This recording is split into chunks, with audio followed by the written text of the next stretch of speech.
Big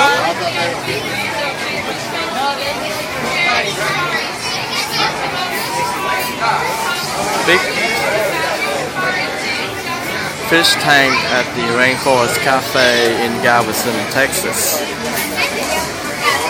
We are fixing to get inside.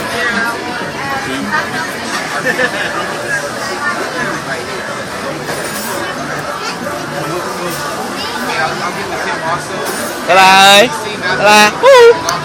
Bye. Hi, see you. Hi, see you, mum nha. Mum. Are you hungry? Hey, let's go. Look at that volcano.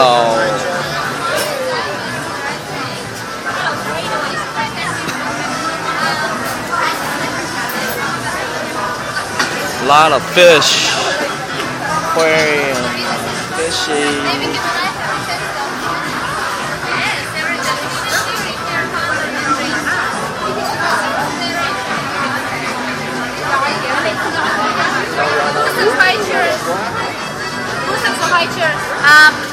High chair for the baby, please.